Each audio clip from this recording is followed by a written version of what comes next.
ఈ ఛానల్ని ఎంతో కష్టతరంతో నడిపిస్తున్నాము. ఇదేదో ఊరికే చెప్పే మాటలు కాదు.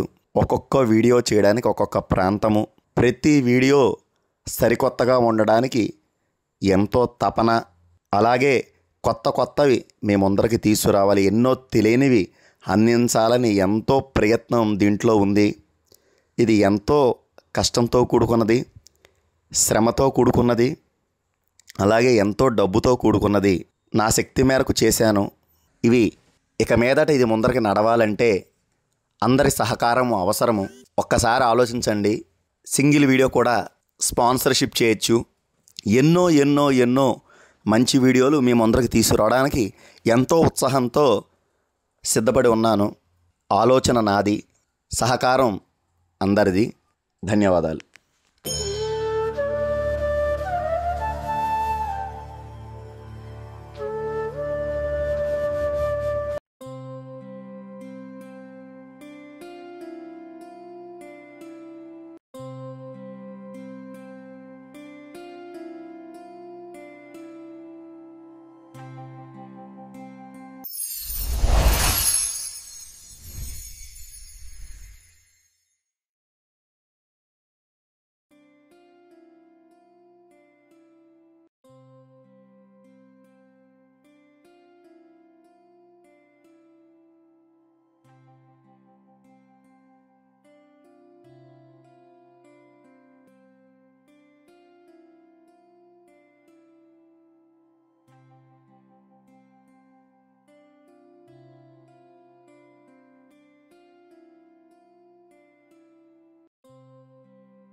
మేము విద్యానగర్‌లో ఒకానొకప్పుడు ఉండేవాళ్ళము.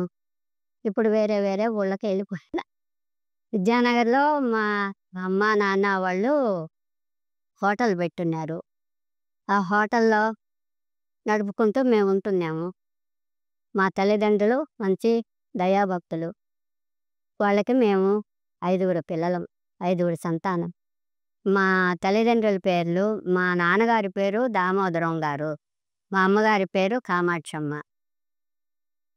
వాళ్ళకి పెద్ద సంతానాన్ని నేను. సుమతి నా పేరు. మా చెల్లెలి పేరు లలిత, ఇంకో చెల్లెలి పేరు రుక్మిణి. అవతల మా తమ్ముడు పేరు కృష్ణమూర్తి. కృష్ణమూర్తి తర్వాత ఉమామహేశ్వరి. మేము 5గురు సంతానం. ఆ రోజుల్లో మాస్టర్ గారి దగ్గరికి ఎవరొచ్చినా, భక్తులు ఎవరొచ్చినా, ఏ వేళటప్పుడు వచ్చినా కూడా 9 అయినా 10 అయినా పలాని దామోదరం గారింటి స్వామి దగ్గరికి పోతే మీకు ఇంతో అంతో పెడతారండి, అక్కడ ఇవ్వండి అని చెప్పేవారు. ముందుగానే మాకు కబురు పంపేవారు ఎవరన్నా కుర్రాళ్ళని. మా నాన్నగారు ఉన్నంతలో పెట్టి పంపించేవారు. పచ్చడి మెతుకులైనా అక్కడ దొరుకుతాయని వచ్చేవాళ్ళు, పంపించేవారు మాస్టర్ గారు. మేమేమో గూడూరులో ఉండేవాళ్ళం, మేమిద్దరం అక్కచెల్లెళ్ళము. అప్పుడప్పుడు ఈ విద్యానగర్కి వచ్చినప్పుడు మాస్టర్ గారు సత్సంగం చేస్తారువే, బాగుంటుంది, అక్కడికి వెళ్దాము అని చెప్పి మా రుక్మిణి తీసుకుపోతుంది. రుక్కు అంటుంటాం మా చెల్లెళ్ళు. అక్కడికి పోతే లక్షణంగా సత్సంగం చూసుకొని లాస్ట్లో ప్రసాదాలు తీసుకొని వచ్చేవాళ్ళం. భక్తులం అంతా సాయి భజనలు చేస్తారు, ఎంత బాగుంటుందో మాస్టర్ గారు భజన. అందరం దాంట్లో తాదాప్యం అయిపోతాం అన్నమాట. ప్రతి దానికోసంగా కూడా నేను అప్పుడప్పుడు వచ్చేదాన్ని. ఆ సత్సంగం చూడాలా, భజనలు చూడాలని చెప్పే సంతోషంతో. అలాగా బాగుంది. మా తమ్ముడు, మా చెల్లెళ్ళు వాళ్ళు ముగ్గురు ఎప్పుడు కూడా మాస్టర్ గారితోనే ఉండేవాళ్ళు. ఆయన మాటలు వింటూ, ఆయన బోధలు వింటూ, ఆయన సేవ చేసుకుంటూ పుస్తకాలన్నీ, అవధూతల పుస్తకాలన్నీ చదవమంటారు. పలాని అవధూత పలాని దగ్గర ఉన్నారు, పోయి రమ్మంటారు. అలా పోయి వచ్చేవాళ్ళు వీళ్ళు ముగ్గురు. అంత భక్తి పారవశంగా ఉండేవాళ్ళు మాస్టర్ గారి అభిమానాన్ని చూరగొన్నవాడు కృష్ణమూర్తి ఒక్కడే. పరమ భక్తుడు, మాస్టర్ గారితోనే ఉండేవాడు.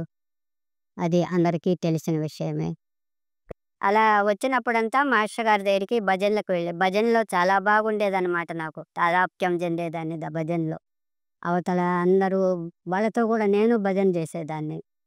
ఎప్పుడెప్పుడు ఈ భజనలకు వస్తామా అని అనిపించేది ఎప్పుడొచ్చినా కూడా. అలా చేసేసి ప్రసాదం పుచ్చుకొని విభూది తీసుకొని పోయేవాళ్ళం. పలాని వాళ్ళు పలానా దానికి వచ్చినారని కూడా మాస్టర్ గారికి ఇదే తెలుసు అన్నమాట. అలాగ చెప్పేస్తారు. పలానానికి వచ్చావంటరా, అవునా అని అడుగుతారు. ఏమండి మాస్టర్ గారు, మా తమ్ముడిని ఒకరు మంచి మార్గంలో పెట్టండి అని చెప్తాను. ఏమైందమ్మా ఒకడు మీ తమ్ముడికి, బాగానే ఉన్నాడు కదా, ఏమైంది? మా ఉద్యోగం రాలేదు, ఏం రాలేదని సార్. ఓ బ్రహ్మాండంగా వస్తుంది, మీరేం కంగారు పడక్కర్లేదు అని చెప్పేవాళ్ళు, ధైర్యం చెప్పేవాళ్ళు. అది నాకు సంతోషం. మా అమ్మ నాన్నకి మన ఇంతమంది ఆడపిల్లల్లో ఒక్కడే ఒకడు తమ్ముడని మేము అందరం గారాబారం తీసేవాళ్ళు. మాస్టర్ గారు కూడా అలాగే చూసేవాళ్ళు. పిఎస్ శిష్యుల్లో వీడు ఒకడు. అది మాకు సంతోషించి మాస్టర్ గారి దగ్గరికి వెళ్ళి మేము సత్సంగం భజన అవ్వంగానే అందరూ ప్రసాదాలు తెచ్చినవన్నీ ఒకటిగా కలిపేస్తారు మాస్టర్ గారు. అవన్నీ అందరికీ పంచిపెట్టమనేవాళ్ళు. ఎవరికి తోచిన వాళ్ళు వాళ్ళ సేవలు చేసుకునేవాళ్ళం అన్నమాట. లాస్ట్లో వెళ్ళి మాస్టర్ గారి చేతనే స్వయంగా విభూది తీసుకొని మేము ఆయన ఆశీస్సులు తీసుకొని ఆయన పాద నమస్కారం చేసుకొని విభూది పెట్టించుకొని అప్పుడు ఇంటికి వెళ్ళేవాళ్ళం నమస్కారం చేసుకొని. అది ఎప్పుడు మాకు చాలా సంతోషంగా ఉండేదన్నమాట. ఏదో కొన్నంత ధైర్యం వచ్చేదన్నమాట అక్కడికి వెళ్ళి మళ్ళీ వచ్చేటప్పటికి. అప్పుడు ఇంటికి వచ్చి మేము భోంచేసేవాళ్ళం. ఒకరోజు అనుకోకుండా సత్సంగానం పోయాం. అది ఆ భజన అలౌకిక ధ్యానంలో పోయామంతా. చాలామంది వచ్చారు. అనుకోకుండా రంగన్న బాబు గారు అని గుంటూరు నుండి వచ్చారు. భజన అంతా అయిపోయింది, అందరం కింద కూర్చో. అప్పుడు బాగుంది, కాలు నడుస్తున్నాను. ఆ తలుపు దగ్గరే కూర్చొని ఉన్నాను నేను కూడా. గుండ మాస్టర్ గారు ఆ తలుపు వెనక ప్రసాదం ఉంది చెమ్మన్నారు రంగన్న బాబు గారు. సరే అని ఎవరో బస్సు పోయి తలుపు తీసి డోర్ తీసి అప్పుడే కోసిన ద్రాక్ష పెద్ద నిండా ఉన్నాయి. అప్పుడే కోసుకుంటారు. అలాగే మగ్గలు తెచ్చి ఇక్కడ పెట్టారు. ఇప్పుడు తెలియని ఎలా చెప్పాలో తెలియట్లేదు. అదొక ఆనందం అకస్మాత్తుగా వచ్చేసింది కదా, అప్పటిదాకా లేదు ఉన్నట్టు. ఒక నెల కళ్ళారా చూశాను కాబట్టి అది చెప్పగలుగుతున్నా. అమ్మగారికి గూడూరులో హాస్పిటల్లో చేర్చి మా చెల్లెలు రుక్మిణి వచ్చి సుమత అమ్మగారిని హాస్పిటల్లో చేరుతున్నాము, కాన్పుకి వచ్చున్నారు, కాస్త ఏమన్నా అన్నం తీసుకొని రావే క్యారేజీలు అని చెప్పింది. సరేలేవే తీసుకొని వస్తానని చెప్పాం. కాకపోతే బాబు చనిపోయినాడు ఫస్ట్ కాన్పు. అదే మాకు బాధ వేసింది. 3 రోజులు అక్కడే ఉన్నాము, చూసుకున్నాము మా అమ్మగారిని. అవతల ఈ ఊరికి తీసుకొని వచ్చేసాం. అది నేను చేసిన సేవ అమ్మగారికి, మాస్టర్ గారికి. మాస్టర్ గారు ఏమాత్రం బాధపడలేదు. ఇది ఎందుకంటే వాళ్ళు పెద్ద సాధనలో ఉన్నారు కాబట్టి ఇది పరిపాటే కదా, దీనిదేముంది అని ధ్యానంలో ఉండిపోయినారు. అమ్మగారు కూడా అంతే, అక్కడ ఉండి ఆమె పద్యం చూసుకొని ఆరోగ్యం చూసుకొని వచ్చేసినారు. అది మా రుక్కు నాకు చెప్పింది. మాస్టర్ గారికి నేను చేయగలిగిన సేవ అదే అనుకున్నా. కూడా మా హోటల్కి వచ్చినా మేము ఉన్నప్పుడు సమయానికి మేము కూడా చేయాల్సిన సేవలు చేసుకున్నాము.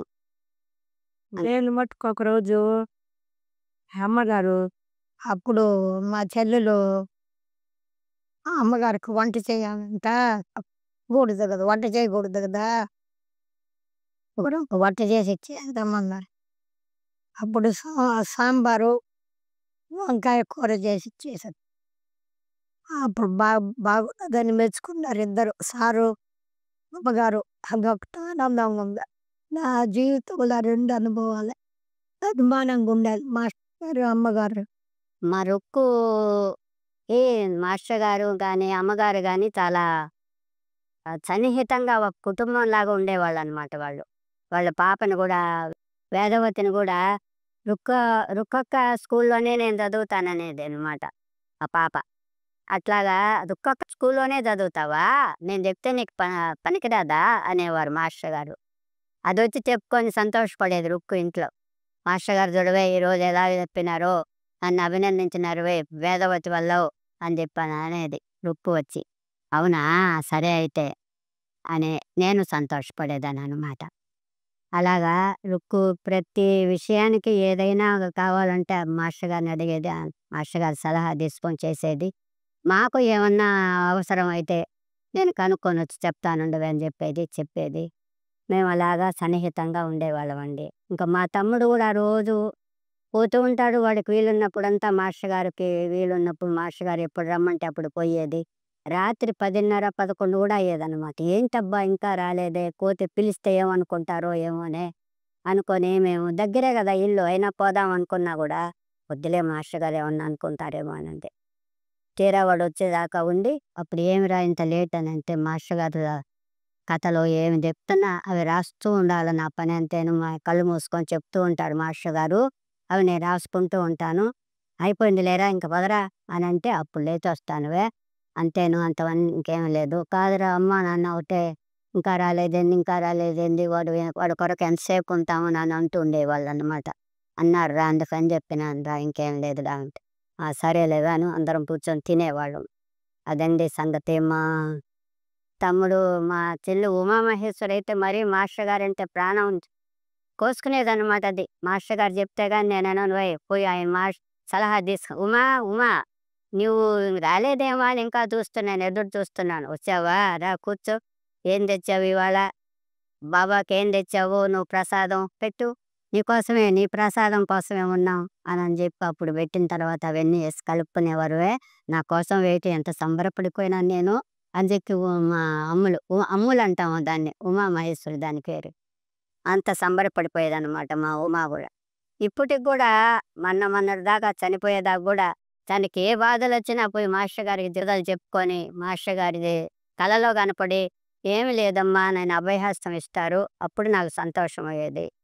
అంత బాధ వేసేది. ఎవరికి చెప్పుకుంటే తీరుతాయివే, మాస్టర్ గారికి బాబాకి పోయి చెప్పుకొని వస్తాను అని చెప్పేది. అది మా ఫ్యామిలీ మొత్తము మాస్టర్ గారి గురించే అనుకుంటుంటాము.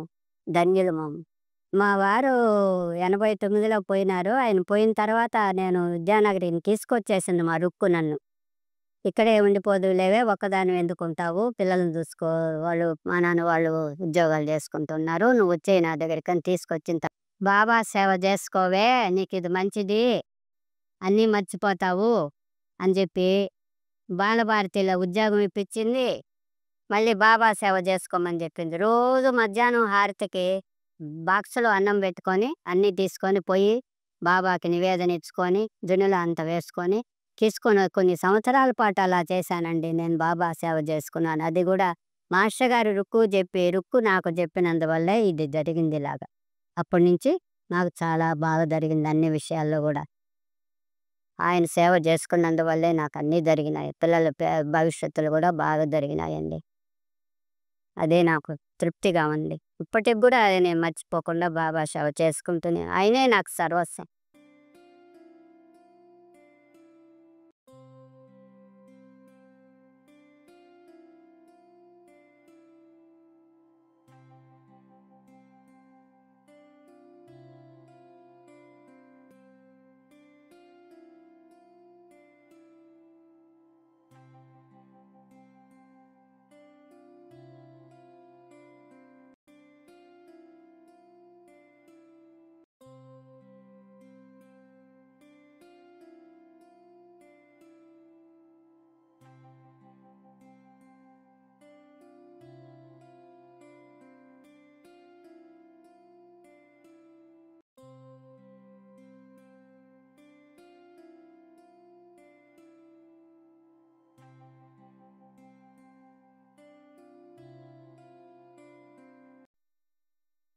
ప్రేక్షదేవుళ్ళందరికీ నమస్కారం. మీరు చాలామంది మా ప్రతి వీడియోని చూస్తున్నారు, కానీ సబ్స్క్రైబ్ చేయట్లేదు. సబ్స్క్రైబ్ చేస్తే కనుక ఇంకా ఎంతో ఉత్సాహంగా మేము మరిన్ని వీడియోస్ చేయడానికి మాకు ఎంతో ప్రేరణ కలుగుతుంది. కాబట్టి ప్రతి ఒక్కరూ మా ఛానల్ని సబ్స్క్రైబ్ చేయండి. మీరు సబ్స్క్రైబ్ చేయడమే కాకుండా మీ కాంటాక్ట్స్ అందరికీ షేర్ చేసి ఒక మంచి ఛానల్ని ఏదో చూపిస్తున్నామని చెప్పి వారికి తెలియజెప్పండి. మా ప్రతి వీడియోని లైక్ చేయండి, అలాగే బెల్ ఐకాన్ నొక్కండి కొత్త నోటిఫికేషన్ కోసం. మర్చిపోకుండా ఇంకొకసారి మా ఛానల్ని సబ్స్క్రైబ్ చేయండి. ఎల్లప్పుడూ మీ ఆదరణ, ఆశీర్వాదం ఎల్లప్పుడూ మా ఛానల్కి అందించండి. నమస్కారం.